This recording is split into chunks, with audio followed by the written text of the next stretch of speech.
to research. In order for a culture to maintain itself for more than 25 years, there must be a fertility rate of 2.11 children per family. With anything less, the culture will decline. Historically, no culture has ever reversed a 1.9 fertility rate. A rate of 1.3, impossible to reverse, because it would take 80 to 100 years to correct itself, and there is no economic model that can sustain a culture during that time. In other words, if two sets of parents each have one child, there are half as many children as parents. If those children have one child, then there are 1/4 as many grandchildren as grandparents.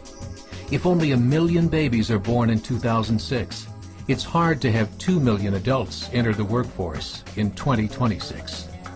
As the population shrinks, so does the culture. As of 2007, the fertility rate in France was 1.8, England 1.6, Greece 1.3, Germany 1.3, Italy 1.2, Spain 1.1.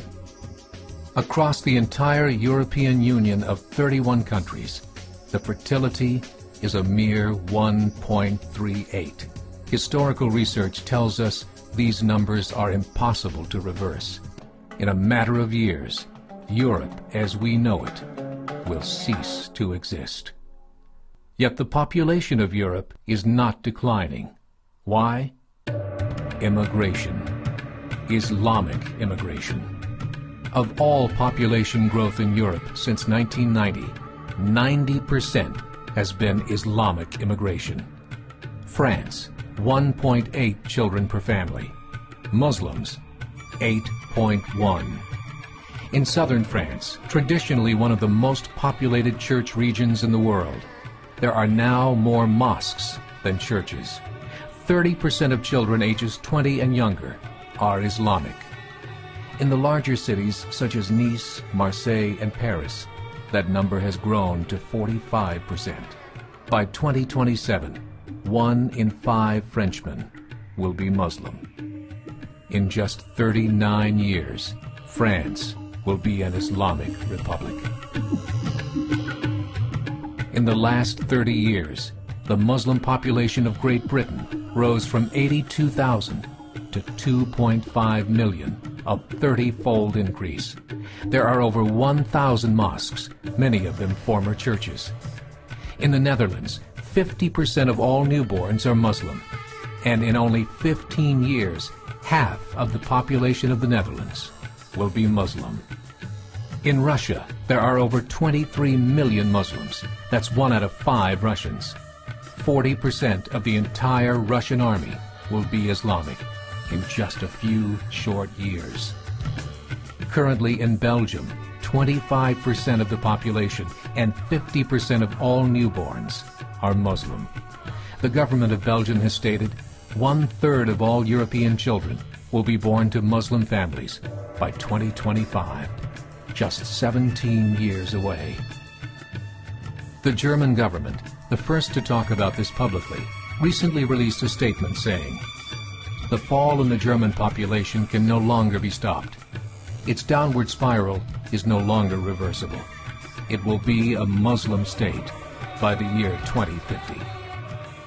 Muammar al-Gaddafi of Libya said, "There are signs that Allah will grant victory to Islam in Europe without swords, without guns, without conquest. We don't need terrorists. We don't need homicide bombers. The 50+ million Muslims in Europe will turn it into a Muslim continent within a few decades." There are currently 52 million Muslims in Europe. The German government said that number is expected to double in the next 20 years to 104 million. Closer to home, the numbers tell a similar story. Right now, Canada's fertility rate is 1.6, nearly a full point below what is required to sustain a culture. And Islam is now the fastest growing religion. Between 2001 and 2006, Canada's population increased by 1.6 million, 1.2 of those immigration. In the United States, the current fertility rate of American citizens is 1.6. With the influx of the Latino nations, the rate increases to 2.11, the bare minimum required to sustain a culture. In 1970, there were 100,000 Muslims in America. Today, there are over 9 million. The world is changing. It's time to wake up. 3 years ago, a meeting of 24 Islamic organizations was held in Chicago. The transcripts of that meeting showed in detail their plans to evangelize America through journalism, politics, education, and more. They said, we must prepare ourselves for the reality that in 30 years, there will be 50 million Muslims living in America. The world that we live in is not the world in which our children and grandchildren will live. The Catholic Church recently reported that Islam has just surpassed their membership numbers. Some studies show that at Islam's current rate of growth, in 5 to 7 years, it will be the dominant religion of the world. As believers, we call upon you to join the effort to share the gospel message with the changing world. This is a call to action.